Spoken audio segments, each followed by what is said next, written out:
Halo sobatku, kembali berjumpa dengan saya Dr. Yohana dalam program podcast Bincang Asik Sobatku, persembahan dari Rumah Sakit Dr. Un Solo Baru.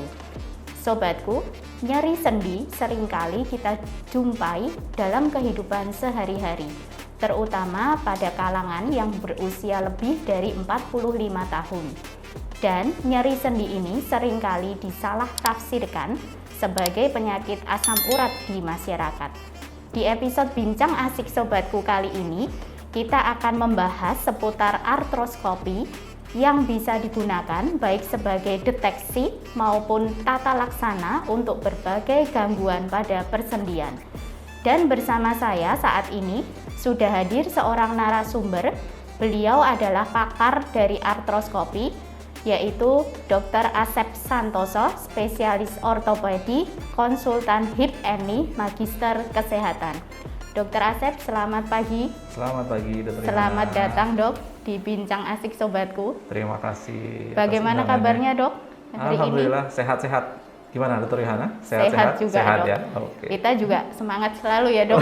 Siap. Dr. Asep nih habis olahraga juga ya, Dok, tadi Betul, pagi ya. betul, saya olahraga dulu, terus langsung ke sini. Iya, olahraganya rutin ya, Dok? Ya, setiap akhir pekan lah minimal Setiap ya. akhir pekan minimal, oke. Dok, mungkin bisa disapa dulu bagi para sobatku, sekaligus perkenalan sedikit nih, Dok, biar sobatku lebih kenal dengan Dr. Asep. Oke, Assalamualaikum, selamat pagi sobatku. Saya Dr. Asep Santoso, spesialis ortopedi konsultan hip and knee, adult reconstruction, trauma and sport. Kali ini saya diundang oleh Dr. Yohana untuk bincang-bincang tentang artroskopi nih, Dok ya. Iya. Mungkin kita akan ngobrol nanti tentang artroskopi. Saya praktek di Rumah Sakit Dr. Un Solo Baru sudah sekitar 5 tahun ya, Dok ya. Ya sudah lumayan ternyata. Iya, nggak kerasa ya, Dok? Iya.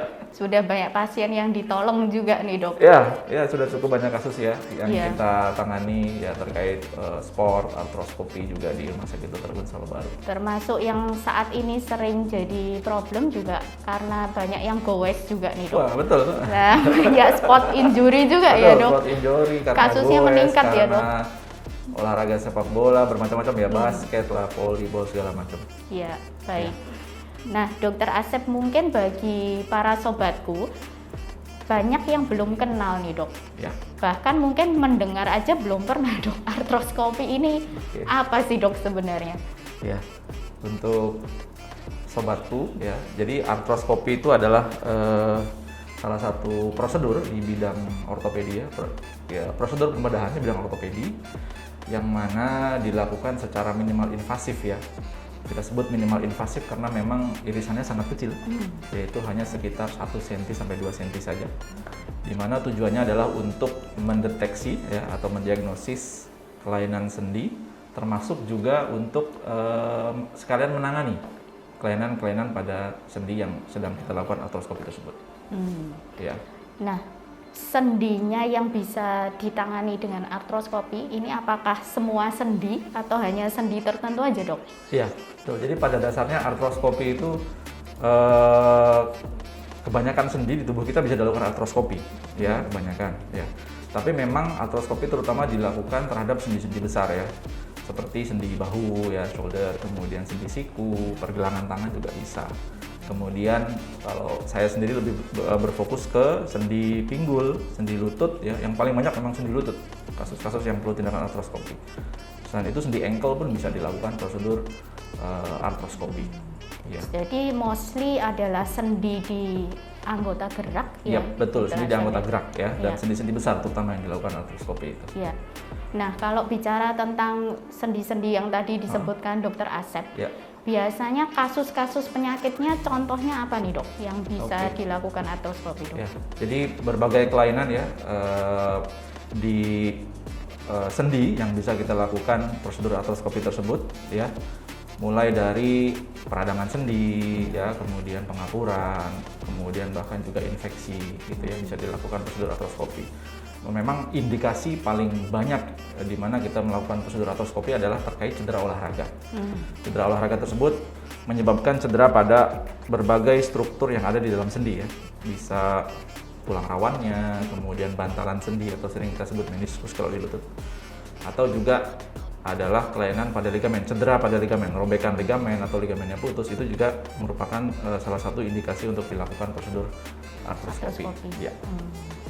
Jadi selama ini yang lebih banyak ditangani apa nih dok? Lebih banyak ditangani memang sharing kan itu. Lebih banyak ditangani memang kasus cedera olahraga. Cedera karena olahraga. Iya, cedera karena olahraga itu yang menjadi indikasi utama untuk prosedur artroskopi. Baik. Nah, kemudian untuk dilakukan artroskopi sendiri, apakah ada persiapan khusus yang harus dilakukan sebelumnya oleh pasien atau gimana dok? Iya, betul. Tentunya sebelum kita mempersiapkan prosedur artroskopi ya, kita pasien pasti harus konsultasi dulu ya dengan kita ya dokter. Kita juga dari dokter yang menangani, kita harus memeriksa terlebih dahulu, mencoba menegakkan diagnosis sebelum tindakan artroskopi ya, dengan pemeriksaan klinis, kemudian juga berbagai prosedur tambahan seperti ronsen, MRI ya, bahkan juga mungkin CT scan, sehingga sebelum dilakukan prosedur artroskopi tersebut kita sudah punya gambaran tindakan apa sih yang akan kita lakukan ya. Walaupun nanti saat artroskopi itu kita akan lebih pasti karena kita melihat langsung dok dengan kamera masuk ke dalam sendi, kita melihat langsung kelainan yang terjadi pada sendi tersebut gitu ya. Nah, itu persiapan awalnya, jadi menegakkan diagnosis. Kemudian berikutnya persiapan yang lain adalah terutama sebetulnya sih secara umum hampir sama seperti operasi pada umumnya ya, misalnya konsultasi dengan dokter anestesi, pengecekan kondisi umum pasien, segala macam kelainan ya. Kemudian mungkin kalau misalnya pasien ada riwayat misalnya konsumsi obat-obatan yang terkait dengan misalnya pengencer darah segala macam, itu harus dihentikan terlebih dahulu gitu ya. Jadi secara umum sih hampir sama ya dengan persiapan operasi lainnya. Gitu. Untuk yang minum obat-obat pengencer darah ini berarti berapa lama sebelum tindakan? Di stop dulu ya, biasanya sekitar 24 jam ya. 24 jam ya dok sebelum tindakan operasi. Ya. Kemudian juga mungkin untuk prosedur, karena ini berarti kan dibius juga ya dok? Betul. Berarti ada prosedur untuk puasa sebelum tindakan dan lain-lain, itu berarti tetap. Karena kan kita pada umumnya seperti saya sampaikan tadi, seperti saat kita melakukan tindakan operasi pada umumnya seperti itu. Cuman tadi yang seperti dibilang dokter Asep nih, sebenarnya kan artroskopi ini termasuk yang minimal invasif. Betul. Ya dok. Nah, soalnya kalau orang awam nih dok, biasanya dengar tindakan operasi itu udah takut duluan ya? Udah takut ya? Bayangannya udah, ini operasinya operasi besar apa bukan, terus kemudian nanti biusnya lama apa enggak, pemulihannya lama apa enggak. Nah, mungkin bisa diceritakan sedikit dok untuk pelaksanaan artroskopinya sendiri biar ada gambaran bagi para sobatku dok. Betul. Jadi untuk pelaksanaan tindakan artroskopi sendiri tentunya ya dengan pembiusan ya. Pembiusan itu tergantung, artroskopi itu dilakukan di sendi anggota gerak bawah atau anggota gerak atas. Kalau dia dilakukan di anggota gerak atas mungkin kebanyakan harus bius total ya. Kemudian kalau anggota gerak bawah bisa dilakukan dengan pembiusan spinal atau setengah badan itu, sampai betul-betul pasien tidak merasakan nyeri. Kemudian persiapan, kita mempersiapkan alat artroskopi ini instrumennya banyak dok. Jadi sebelum operasi kita mempersiapkan kamera, mempersiapkan monitor gitu ya, dengan berbagai macam kabel instrumen itu ya. Dan ini luar biasa, Rumah Sakit UN Solo Baru sudah punya sekarang. Ya. Setelah itu persiapan ya, kemudian dimulai dengan membuat irisan kecil yang tadi saya sampaikan. Irisannya hanya sekitar 1 cm saja. Cuma memang dilakukan dengan beberapa tempat, 2-3 tempat. Nah, setelah itu mulai dimasukkan kamera ke dalam sendi sehingga kita bisa melihat langsung ya, dengan melihat langsung berbagai sisi dari sendi itu bisa kita lihat dok dengan artroskopi itu. Sisi depan, samping, bahkan kadang sisi belakang pun kita bisa secara detail kita lihat betul. Karena ya itu kelebihan artroskopi dibanding salah satunya ya dengan pembedahan yang terbuka itu. Kemudian setelah prosedur diagnostik dengan artroskopi tadi ya, tentunya kalau kita menemukan kelainan ya sekalian kita tangani ya. Jadi diagnostik, kemudian lakukan prosedur artroskopi dengan berbagai instrumen khusus memang ya. Untuk artroskopi ini tidak bisa dengan alat seadanya, harus ada alat-alat khusus memang gitu dok.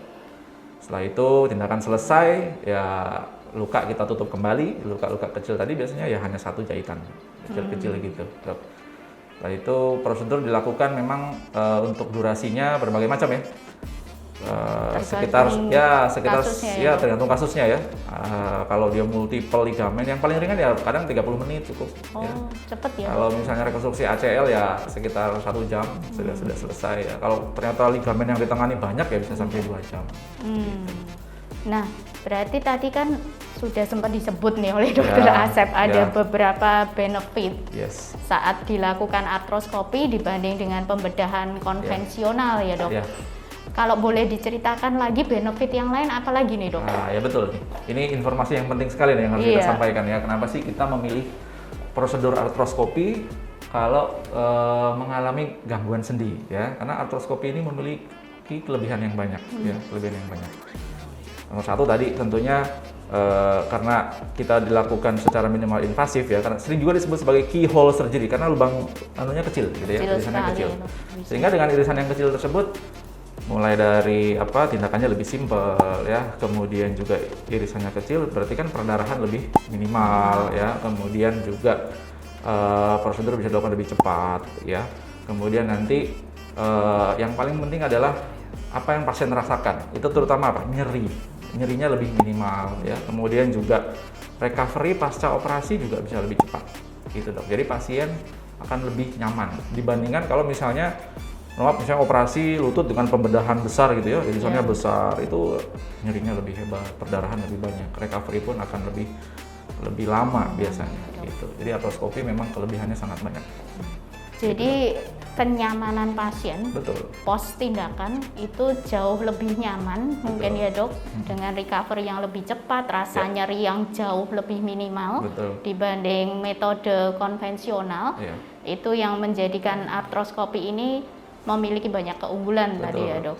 Oleh karena itu sekarang prosedur artroskopi itu makanya sekarang menjadi sangat populer ya. Menjadi sangat populer di kalangan atlet, di kalangan tidak cuma atlet ya, di kalangan masyarakat umum yang memang juga mengalami kelainan sendi. Sekarang mindsetnya, sekarang kan pasien pinter-pinter dok ya. Iya. Jadi kalau misalnya kita konsultasi, dok saya ada kelainan sendi segala macam, dokter melakukannya gimana dok? Dengan artroskopi atau dengan pembedahan besar? Oh ya, kita dengan artroskopi. Jadi pasien sudah pinter dok sekarang.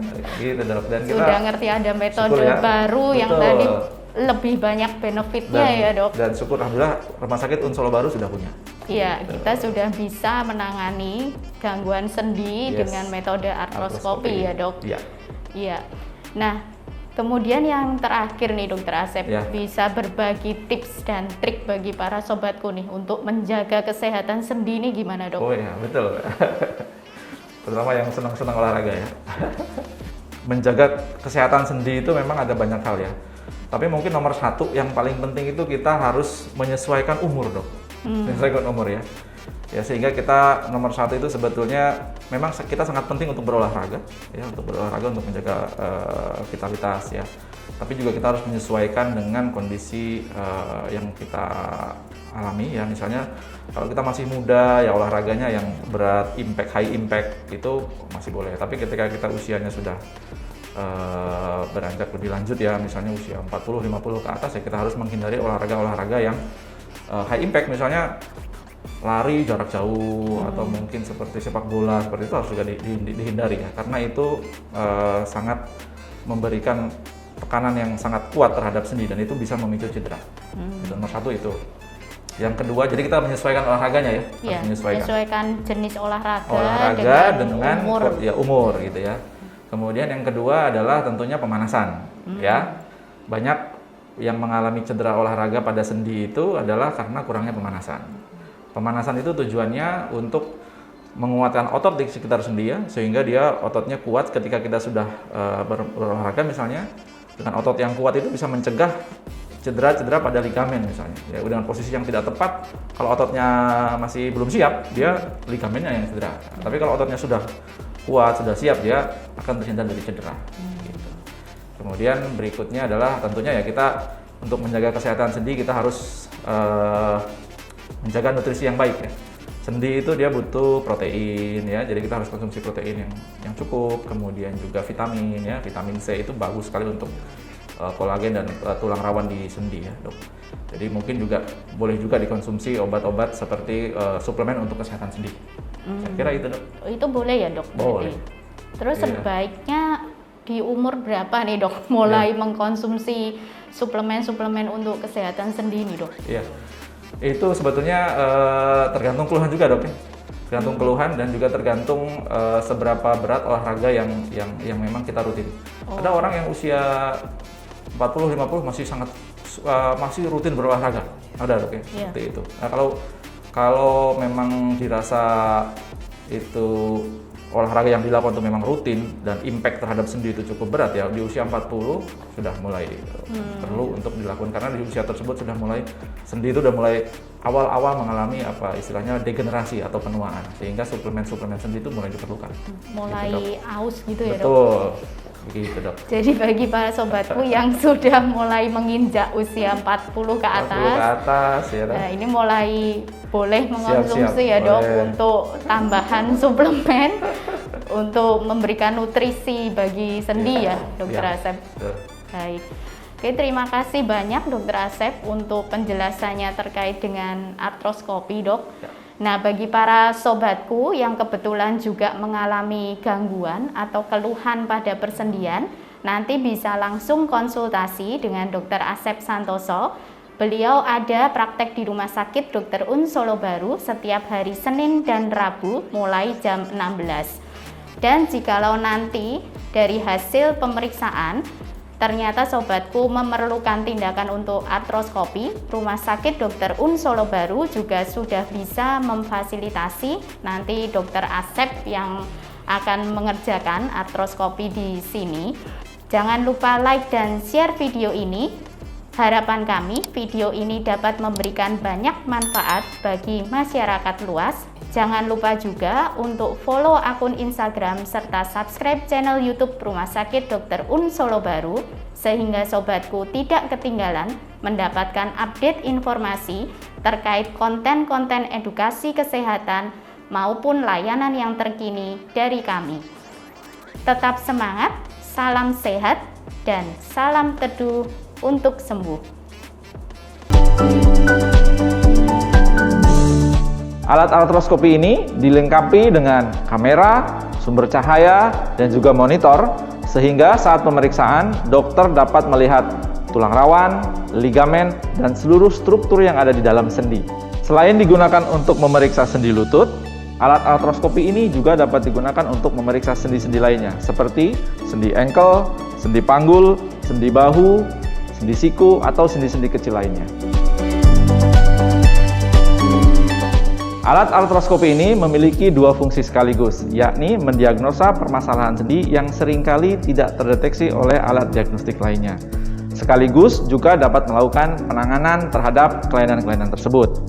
Oleh karena irisan yang digunakan adalah irisan yang kecil, maka recovery diharapkan akan lebih cepat. Selain itu, nyeri yang dialami oleh pasien juga akan lebih minimal.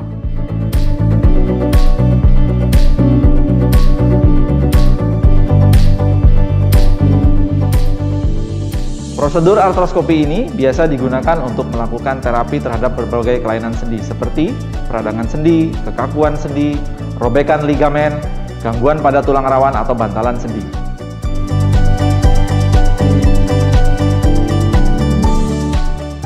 Konsultasikan permasalahan sendi Anda, dan jika perlu Anda dapat memilih prosedur artroskopi sebagai solusi penanganan yang minimal invasif, cepat, dan efektif.